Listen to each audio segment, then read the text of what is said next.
Hello pupil teachers, welcome to my channel Shaina Goyal. दोस्तों, सबसे पहले I really want to thank you all for liking my videos. So today the topic we are going to discuss is discipline and इसे हम बहुत ही discipline के साथ पढ़ेंगे। So let's have a look कि आज हम इस वीडियो में कौन से टॉपिक्स स्टडी करने वाले हैं इसके रिलेटेड। सो फ्रेंड्स, आज के सेशन में हम डिसिप्लिन के रिलेटेड ये सब टॉपिक्स डिस्कस करेंगे। That is the concept of discipline, then the types of discipline, then we will read about the freedom and discipline. इसके हम सिमिलैरिटीज एंड डिफरेंसेस ये डिस्कस करेंगे। Then we will see the importance of discipline and finally the causes and suggestions regarding discipline. So friends, before I start on with the session, अगर आपने अभी तक मेरे channel को सब्सक्राइब नहीं किया तो जल्दी से इसे सब्सक्राइब करें एंड क्लिक करें बेल आइकन पर, ताकि जो भी वीडियो मैं अपलोड करूं उसकी नोटिफिकेशन आप तक इमीडिएट पहुंच जाए। So friends, watch the video till the end for the complete chapter.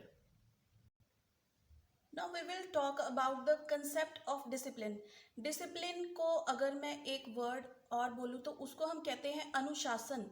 अपनी हद में रहना, कुछ रूल्स फॉलो करना, या फिर जो आपको रेगुलेशंस अलॉट की हुई हैं, आपका बिहेवियर एक्सपेक्ट किया जाता है बाय द टीचर्स और द अथॉरिटीज़, उसी तरह से आप बिहेव करें तो आप वेल डिसिप्लिन स्टूडेंट्स कहलाएंगे। ठीक है, इसके जो सिनोनिम्स हैं, लाइक जो सेम मीनिंग के वर्ड्स हैं, वो हैं like well behaved, control, rule, order, authority, regulation.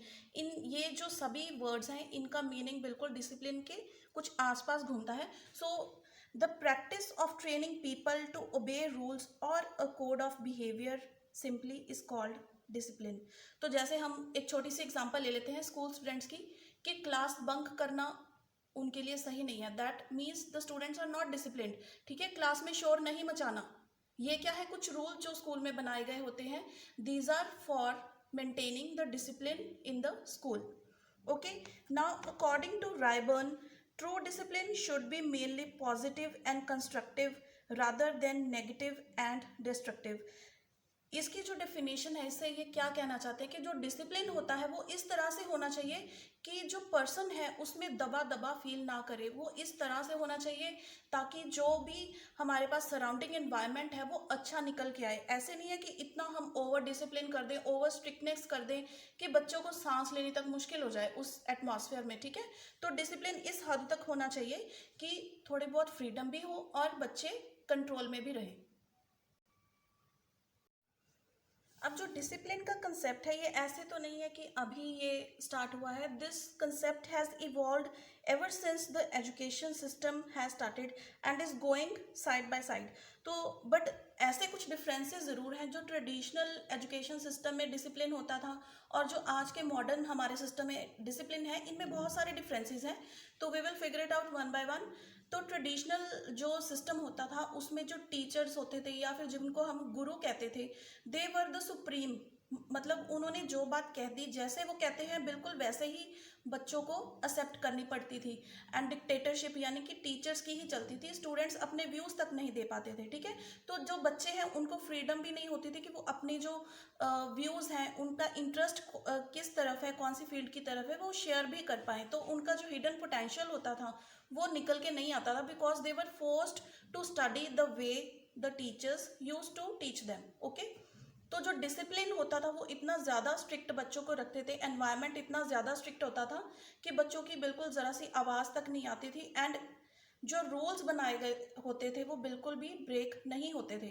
तो बट जो ये सिस्टम था हमारा ट्रेडिशनल डिसिप्लिन वाला, ये टेम्परेरी था नेचर में, बिकॉज जब तक तो टीचर्स का इम्पोज्ड डिसिप्लिन था तब तक तो बच्चों ने वो चीज़ फॉलो की। बट अदरवाइज उनके नेचर में वो डिसिप्लिन नहीं आया, बिकॉज वो जो डिसिप्लिन उन्होंने बनाया था वो इतना फ्लेक्सिबल नहीं था कि बच्चे उसे अडॉप्ट कर पाते। तो the discipline that time was teacher centred also and the students were not actively participating earlier. But हमारा जो मॉडर्न कंसेप्ट है that is totally based on voluntary and internal participation, या फिर वॉलेंट्री एंड इंटरनल डिसिप्लिन। क्योंकि मतलब बच्चों को ना एक तरह से समझा देते हैं कि बेटा ये चीज़ आपके लिए अच्छी है, ये चीज़ आपके लिए बुरी है, लेकिन सोचना किसको होता है, बच्चों को खुद की हमारे लिए क्या अच्छा है क्या नहीं है। टीचर सिर्फ बता सकते हैं, कोई चीज़ इम्पोज नहीं कर सकते उन पर। तो this also forms the positive and constructive discipline या फिर एजुकेशन सिस्टम कह लीजिए, बिकॉज ये क्या है, बच्चों की जो ओवरऑल पर्सनैलिटी है वो डेवलप करता है। It is based on the concept of freedom. देखिए आज कल सिर्फ ऐसे तो है नहीं कि आपको जो पढ़ा दिया वही आपका कोर्स है, you are allotted with the various co curricular activities also. ठीक है, सिर्फ पढ़ाई में आगे जाएंगे तो ही आपका करियर बनेगा, नहीं, ऐसा नहीं है। तो अगर आप डांस में अच्छे हैं, म्यूजिक में अच्छे हैं, आर्ट एंड क्राफ्ट में अच्छे हैं, या फिर किसी भी ऐसी फील्ड में स्पोर्ट्स में अच्छे हैं, तो उसमें भी आप अपना करियर बना सकते हैं, because you are free to develop your hidden potential. जो भी आपका इंटरेस्ट की फील्ड है आप उसे अच्छे से चूज कर सकते हैं। So that is why it is also cooperative in nature and permanent भी होता है, बिकॉज बच्चे खुद उस चीज़ को अडेप्ट करते हैं, उन पर वो चीज़ फोर्स नहीं की जाती कि आपने ऐसा ही करना है। आपने देखा ही होगा क्लास में इतना एटमॉस्फेयर नहीं होता कि टीचर्स जो है बच्चों को स्ट्रिक्टली डांटते तक नहीं है। आजकल हाथ उठाना तो बहुत दूर की बात है।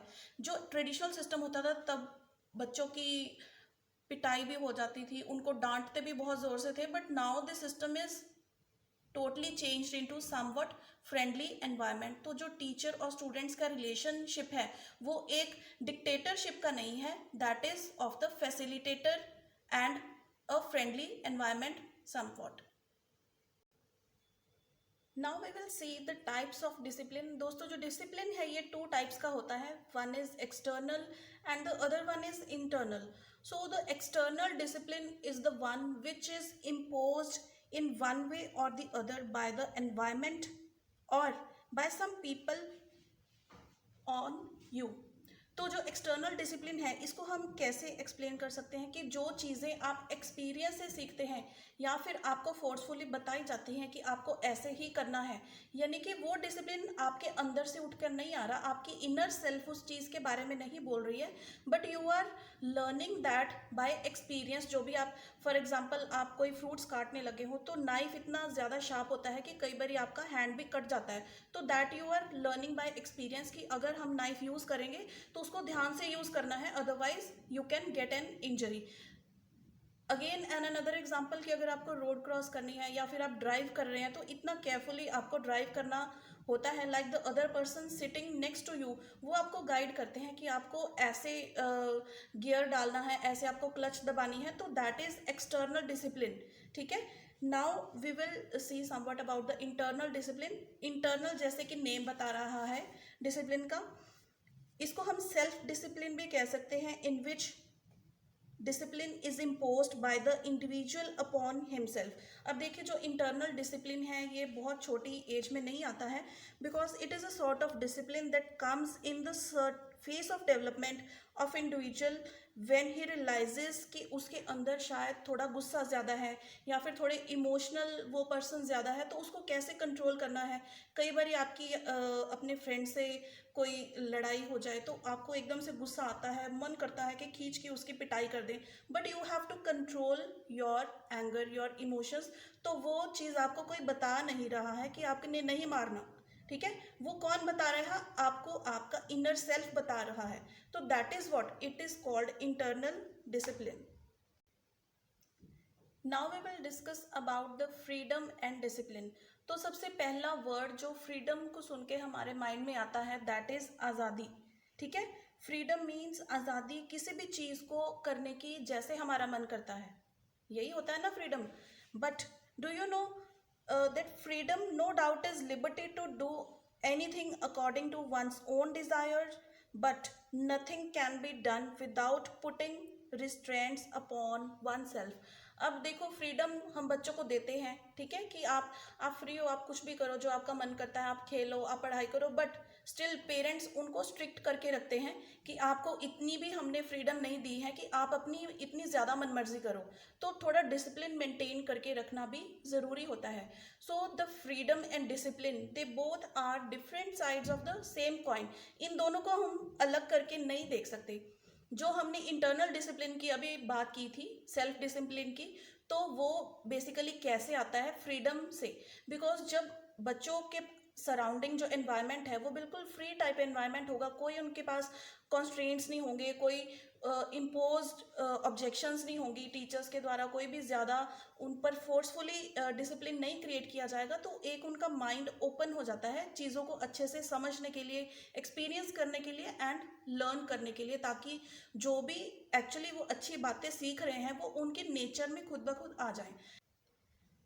तो देखिए इसके रिलेटेड आपको 3 मार्क्स का या जो भी आपके 5 मार्क्स के क्वेश्चंस होते हैं या 7 मार्क्स का होता है वो आ सकता है फ्रीडम एंड डिसिप्लिन के रिलेटेड, कि freedom and discipline are two sides of the same coin, how. ठीक है, तो आप क्या एक्सप्लेन करेंगे, थोड़ा सा फ्रीडम के बारे में बताएंगे, थोड़ा सा डिसिप्लिन के बारे में बताएंगे, then you will show the relationship between freedom and discipline, की how these both things are interrelated, इनको कैसे हम एक ही पॉइंट पे देख सकते हैं, इन दोनों को अलग नहीं किया जा सकता।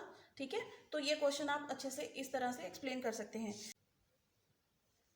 सो friends, before discussing the need और इम्पॉर्टेंस ऑफ स्कूल डिसिप्लिन, मैं आपको बता दूं कि इसके जो फर्स्ट 2 चैप्टर्स हैं, like the school management concept need and the second one is time table and the other is को करिकुलर एक्टिविटीज़, उसके रिलेटेड जो वीडियोस एंड ट्यूटोरियल्स हैं, लेक्चर्स, वो मैं ऑलरेडी अपडेट कर चुकी हूँ, वो आप मेरी प्लेलिस्ट में जाकर चेक कर सकते हैं। Okay, so now what is the need of school discipline. देखिए स्कूल में अनुशासन अगर नहीं होगा तो डेफिनेटली वो स्कूल का बंद होना पक्का है, क्योंकि डिसिप्लिन के बिना कोई भी जो इंस्टीट्यूशंस है वो रन कर ही नहीं सकते। So the first need is for the achievement of objectives. तो स्कूल का जो मेन ऑब्जेक्टिव होता है, ताकि वो जो अपनी सारी एक्टिविटीज़ है वो स्मूथली रन कर पाएँ, उनका जो कोर्स है वो टाइम पे कंप्लीट हो पाए, तो वो डिसिप्लिन के बिना नहीं हो सकता, बिकॉज इतनी सारी एक्टिविटीज़ होती हैं, तो अगर स्टूडेंट्स में डिसिप्लिन नहीं होगा, वो डिस्टर्ब करी जाएंगे बार बार, तो ना तो एक्टिविटीज़ कंप्लीट होंगी, ना ही कोर्स जो है वो कंप्लीट होगा, एंड देन फाइनली जो आउटपुट है वो बिल्कुल ज़ीरो निकल कर आएगी। देन फॉर इफेक्टिव टीचिंग, बिल्कुल अब जब टीचर आपको टीच कर रहे हैं, तो अगर क्लास में स्टूडेंट्स डिस्टर्ब कर रहे हैं, कोई शोर कर रहे हैं, या फिर डिस्टर्बिंग क्रिएचर की तरह बिहेव कर रहे हैं, तो टीचर्स जो पढ़ा रहे होते हैं ना, वो कुछ डिस्ट्रैक्ट हो जाता है उनका माइंड, और कई पॉइंट्स उनके माइंड से स्किप हो जाते हैं, और जितने अच्छे से वो पढ़ा सकते हैं वो नहीं पढ़ा पाते। सो नेचुरली अगर क्लास में डिसिप्लिन होगा, स्टूडेंट्स वेल बिहेव्ड रहेंगे, इंटरेस्ट के साथ पढ़ेंगे, तो इफेक्टिव टीचिंग हो ही जाएगी। Next is to help to develop personality. Definitely जब बच्चों में डिसिप्लिन होगा तो उनकी जो पर्सनैलिटी है वो नेचुरली डेवलप होगी, बिकॉज वो सारी चीज़ें ध्यान से सीखेंगे, via listening, via experience and with their seeing. Now for positive and constructive work. अब देखिए स्कूल में आपको इतने सारे प्रोजेक्ट्स दिए जाते हैं, इतनी सारी असाइनमेंट्स होती हैं, या फिर इतनी सारी एक्टिविटीज़ होती हैं, तो वो पॉजिटिवली रन कर पाएँ, उसका जो आउटपुट है वो अच्छे से निकल के आए, इसलिए डिसिप्लिन बहुत ज़रूरी है। Then training of self control and training of self respect, ये कैसे होती है, बिकॉज जो सेल्फ कंट्रोल है that develops the cooperation and the confidence of students. ठीक है, और सेल्फ रिस्पेक्ट कैसे हुई, जैसे आपको सपोज कोई प्रोजेक्ट असाइन कर दिया, या फिर आपने किसी टॉपिक पे स्पीच देनी है, तो अगर आपके माइंड में ऐसे होता है कि यार अगर मैंने ये स्पीच अच्छे से नहीं दी तो मेरी इंसल्ट हो जाएगी क्लास में, तो दैट डेवलप्स द कॉन्फिडेंस कि आपने वो स्पीच इतनी अच्छी प्रिपेयर करनी है कि आपकी जो सेल्फ रिस्पेक्ट है ना, क्लास में इज्जत है, वो नीचे ना हो जाए, कहीं कोई और बच्चा मेरे से अच्छे कर जाए, मेरी इंसल्ट हो जाए क्लास में। ठीक है, next is the social need. Definitely school जो है एक पार्ट होता है सोसाइटी का, तो अगर हमने सोसाइटी में सर्वाइव करना है सॉरी, तो हमारा जो डिसिप्लिन है वो इनबिल्ट होना चाहिए। ये सिर्फ स्कूल में काम नहीं आता, हमारा सोशल वेलबींग में भी काम आता है। हमारी फैमिली में हम अपने पेरेंट्स की रिस्पेक्ट करें, उनकी बात मानें, या फिर अपने फ्रेंड्स के साथ झगड़े नहीं, ये सारा कुछ क्या आता है, इंटर रिलेटेड होता है, सिर्फ स्कूल में ही नहीं, हमारे पर्सनल और प्रोफेशनल लाइफ में भी ये डिसिप्लिन बहुत काम आता है। अब देखिए ये भी जानना हमारे लिए ज़रूरी है कि जो इनडिसिप्लिन क्रिएट होता है उसके रीजंस क्या होते हैं, क्यों बच्चे इनडिसिप्लिन क्रिएट करते हैं, क्या रीजंस होते हैं, क्या कॉजेज होते हैं उसके पीछे। तो the first one is personal causes. देखिए physical and mental deformity of the student can make a person misfit in some group. देखिए कोई बच्चे हो सकते हैं ना, जैसे एजेस होती है हमारी, हम अगर देखने में अच्छे नहीं हैं तो हमारे अंदर एक इन्फीरियर कम्प्लेक्स होता है, हम किसी को बुलाने से भी हिचकिचाते हैं, या फिर दूसरे बच्चे हमारे साथ अच्छे से बात नहीं करते हैं, या फिर at the age of adolescence every person happens to be problematic. एक जो हमारी एडोलसेंस वाली टीन एज वाली एज होती है, वहाँ पे बच्चों को नंबर ऑफ प्रॉब्लम्स होती हैं, नंबर ऑफ इश्यूज होते हैं, तो that also comes in personal reasons. Another thing is the habits acquired at home. अब कई बारी घर में ही इतना आपके पास आपके पेरेंट्स आपको फ्रेंडली एनवायरनमेंट दे देते हैं, या फिर इतनी आपको फ्रीडम ओवर दे देते हैं कि आप वो जो आपके नेचर में ही आ जाती है वो चीज़, तो आप क्लास में भी डिस्टर्बेंस क्रिएट करते हो, that causes indiscipline in the class as well. Now the second point is educational causes. अब देखिए, जो हमारा एजुकेशन सिस्टम होता है इसमें दो तरह के पर्सन्स आते हैं।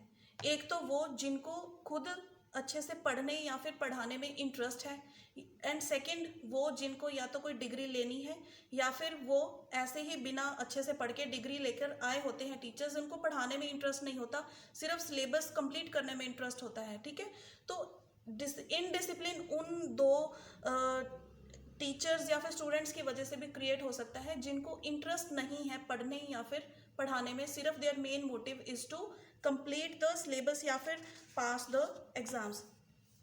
तो इसकी वजह से जो ऑर्गेनाइजेशन है वो भी सफ़र करता है, जो स्कूल का सिस्टम है वो भी सफ़र करता है, बिकॉज ना तो वहाँ पे कोई आपको मॉरल एजुकेशन मिलेगी। ठीक है, एंड जो एनवायरनमेंट है या फिर जो हमारी एक्टिविटीज़ हैं वो भी अच्छे से नहीं होंगी। तो इनडिसिप्लिन ही एक रीज़न है उसके लिए। अब कई बार क्या होता है कि बच्चों को कुछ एक्टिविटीज़ में तो इंटरेस्ट होता है, लेकिन कुछ एक्टिविटीज़ में उनको इंटरेस्ट नहीं होता। लेकिन स्कूल में क्या होता है कि आपको सभी एक्टिविटीज़ में इन्वॉल्व होना पड़ता है। ठीक है, तो वो भी एक इनडिसिप्लिन का कारण बनता है। Then when you are not capable और not interested to do a work and you refuse, या फिर आप फोर्सफुली वो चीज़ करते हो, तो वो इनडिसिप्लिन क्रिएट करती है। Next is the social causes. अब देखिए, जो सोसाइटी है जिसमें हम रहते हैं, क्या वो हमारी नेचर को, हमारे डिसिप्लिन जो हमारा है उसको इफेक्ट नहीं करेगी? बिल्कुल करेगी। तो जैसे सोसाइटी में हम रहते हैं, जैसे एनवायरनमेंट से हम उठकर आते हैं, देखिए हर घर की डिफरेंट प्रॉब्लम्स होती हैं।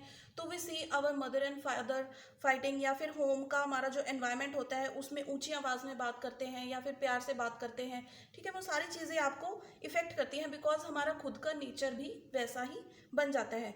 देन सेकेंड रीज़न इसमें क्या हो सकता है कि जो ज़्यादातर पेरेंट्स होते हैं वो अनएजुकेटेड होते हैं, तो वो अपने बच्चों को वैसी जो मॉरल वैल्यूज़ है वो नहीं सिखा पाते, तो डेफिनेटली उसका इफेक्ट स्कूल में आके भी नज़र आता है। Then is the political causes. अब देखिए, अगर हम हायर क्लासेस की बात करें तो वहाँ पे ये बड़ी दिक्कत वाली चीज़ हो जाती है जब स्टूडेंट्स और पॉलिटिक्स को हम मिक्स कर देते हैं। ठीक है, कई बार क्या हो जाता है, whenever the students are late to face some problems in the schools और कॉलेजेस, तो वो क्या करते हैं, अपने जो फेलो बींग्स होते हैं, जो पॉलिटिशियंस के मतलब बच्चे हो गए या फिर फेलोज ऑफ पॉलिटिक्स, तो वो आकर डिस्टर्बेंस क्रिएट करते हैं। वो ऐसे दिखाना चाहते हैं कि हाँ जी हमारे साथ पॉलिटिकल पावर है, तो आप हमारा क्या बिगाड़ लोगे। ठीक है, तो ये जो कॉजेज हैं ये भी इनडिसिप्लिन क्रिएट करने का बहुत बड़ा रीज़न होती हैं। Next is the psychological causes. तो जैसे कि हमने घर के एनवायरनमेंट के बारे में डिस्कस किया था, तो कुछ पेरेंट्स इतने ज़्यादा लीनियंट होते हैं, यानी कि इतनी फ्रीडम देते हैं बच्चों को कि मतलब वो कुछ भी करते हैं, उनको बिल्कुल भी वो रोकते नहीं है। तो it means indirectly they are spoiling their children, because वो उनकी आदतें जो हैं वो बिगाड़ रहे हैं। They are not developing their overall personality, instead वो क्या कर रहे हैं, अपने बच्चों को खराब कर रहे हैं। तो नेचुरली वो चीज़ इनबिल्ट हो चुकी है उनके बच्चों के अंदर, तो क्या वो स्कूल में आकर डिसिप्लिन को ब्रेक नहीं करेंगे? बिल्कुल करेंगे। तो these are the psychological causes. And now the final topic of this session we will discuss about the suggestions. And friends, before I discuss, अगर आपको ये वीडियो अच्छी लग रही है तो प्लीज़ इसे लाइक एंड शेयर ज़रूर करें। एंड अगर स्टिल आपको किसी भी टॉपिक में कोई डाउट है, कोई आपको और टॉपिक डिस्कस करना चाहते हो, तो आप मुझे कमेंट भी कर सकते हैं। So friends, now let's see finally the suggestions for maintaining the discipline in the school. Generally हम जो 3 methods हैं अपनाते हैं। First one is the discipline method. वो कैसे होता है, by forming the student government, यानी कि बच्चों की गवर्नमेंट हम फॉर्म करते हैं, उनकी टीम्स बनती हैं, स्टूडेंट सिलेक्ट होते हैं वेरियस एरियाज में। जो स्कूल में देखिए इतने सारे एरियाज होते हैं to look after, like the disciplinary committee form होती है, environment committee, health committee, function committee, sports committee, student welfare committee and so on. तो इन सभी कमेटीज़ के लिए बच्चों की ड्यूटीज़ असाइन कर देते हैं ताकि वो उनमें बिजी भी रहे एंड उनमें कॉन्फिडेंस उनका इंक्रीज हो, प्लस उनका जो माइंड है वो पॉजिटिविटी की तरफ बढ़े एंड डिसिप्लिन मेंटेन रहेगा। सो these are the various areas in which the student government is formed। but student government के रिगार्डिंग जो मेन बातें और भी ध्यान रखने वाली है वो ये है कि यहाँ पे कहीं पॉलिटिक्स ना स्टार्ट हो जाए कि जो बंदा हेड होता है अपनी टीम का या फिर अपनी कमेटी का तो वही रूल करे, तो पार्शियलिटी हो, ऐसा कुछ भी देखना ज़रूरी होता है। तो जो सारी एक्टिविटीज़ स्टूडेंट गवर्नमेंट में होती हैं वो वेल प्लान्ड होनी चाहिए एंड अंडर द रेगुलेशंस या फिर इंस्ट्रक्शंस ऑफ टीचर्स भी वो होनी चाहिए। Then the selection of committee members, ये कोई बहुत देखकर सिलेक्ट करना पड़ता है, तो इसके लिए भी जो टीचर्स हैं या कोऑर्डिनेटर्स हैं वो प्रॉपरली इसकी जजमेंट कर सके। And now is the another method rewards and punishments. तो पहले हम देखेंगे रिवॉर्ड्स में क्या होता है। सबसे पहले डिस्कस करते हैं कि जो ये रिवॉर्ड्स है हमें मिलते किन चीज़ों के लिए। तो सबसे पहला है डिस्टिंक्शन, यानी कि अगर आपके अच्छे मार्क्स आए हैं, आपका अच्छा ग्रेड आया है, चाहे वो आपकी एकेडमिक में हो, आपके एग्जामिनेशंस में हो, या फिर कोई गेम्स में हो, या फिर कोई भी एक्स्ट्रा जो करिकुलर या को करिकुलर एक्टिविटीज़ होती हैं उसमें आपके बहुत अच्छे ग्रेड्स आए हैं, या फिर आपकी जो एक्टिविटीज़ परफॉर्म हो रही है उसमें आपकी पार्टिसिपेशन बहुत अच्छे लेवल पे है, देन योर अटेंडेंस, आपकी अटेंडेंस गुड है, देन गुड कंडक्ट, या फिर ऑनेस्टी, सोशल सर्विस, ऐसी बहुत सी चीज़ें होती हैं जिनके लिए बच्चों को इनकरेज किया जाता है थ्रू रिवॉर्ड्स। अब वो रिवॉर्ड्स जो है वो क्या हो सकते हैं, दैट कैन बी कैश, ठीक है, scholarships, books, medal, certificates, badges, या फिर सभी बच्चों के सामने आपकी प्रेज करना, दैट इज अप्रेजल। तो ऐसे आपको रिवॉर्ड्स मिल सकते हैं। But the other is the punishments, की अगर आपका कोई मिसबिहेवियर होता है या फिर आप कोई रूल ब्रेक करते हो तो उसके लिए किस टाइप की पनिशमेंट्स होती हैं। कॉर्पोरल पनिशमेंट्स वैसे आजकल तो ये कम मिलती हैं friends, because today we are in the modern education system, जहाँ पे बिल्कुल ये एक डंडा परेड वाला काम होता था। जो पहले earlier education, traditional education system में कॉर्पोरल पनिशमेंट्स ज़्यादा होती थी, like slapping the child, then detaining after school hours, यानी कि जब स्कूल ख़त्म हो गया उसके बाद भी बच्चे को कुछ टाइम तक क्लास में बिठा कर रखना। देन होती है मॉरल पनिशमेंट। देखिए ये बहुत ही ज़्यादा इंसल्टिंग वाली पनिशमेंट होती है, बिकॉज इसमें क्या होता है कि सभी बच्चों के सामने आपको डांटा जाता है, ठीक है, या फिर आपकी इंसल्ट की जाती है, तो that is a moral punishment. Isolation, यानी कि आप अपने फ्रेंड्स के ग्रुप्स में जैसे बैठते हो तो आपको उनसे अलग करके बिठा दिया जाता है, आइसोलेट कर दिया जाता है, आपको बिल्कुल अलग बिठा देते कि आप किसी से बात नहीं करेंगे, बिल्कुल अकेले बैठेंगे क्लास में। Then is repetition of work, for example if you haven't completed your assignment given by your teacher, तो आपको क्या करना पड़ता है, टीचर्स बोल देते हैं आपने असाइनमेंट कंप्लीट नहीं की तो ये असाइनमेंट आप कल 5 टाइम्स घर से लिख के लेके आओगे, तो this is repetition of work, तो ये भी एक तरह की पनिशमेंट ही होती है। Then is suspension from the class, कि 1 हफ्ते के लिए आप स्कूल अटेंड नहीं करेंगे, क्लास अटेंड नहीं करेंगे, या फिर क्लास के बाहर बैठेंगे, ठीक है, ये होता है suspend. And then finally is the expulsion, ये तो बहुत ही ज़्यादा, अगर आपने कोई ऐसी हरकत की है कि जिसके लिए आपको स्कूल की जो अथॉरिटीज़ हैं वो बिल्कुल भी माफ़ नहीं कर सकते, तो आपको स्कूल से निकाल दिया जाता है। This is the worst punishment given to a child. So friends, with this we have completed our chapter 3 of discipline and I hope ये आपको अच्छा लगा होगा। देखिए दोस्तों, आपके जो लाइक्स हैं, जो कमेंट्स हैं, that gives me a great motivation to move ahead in my lectures and give you some more valuable knowledge. So friends, see you in the next session with a new topic. Till then, keep watching.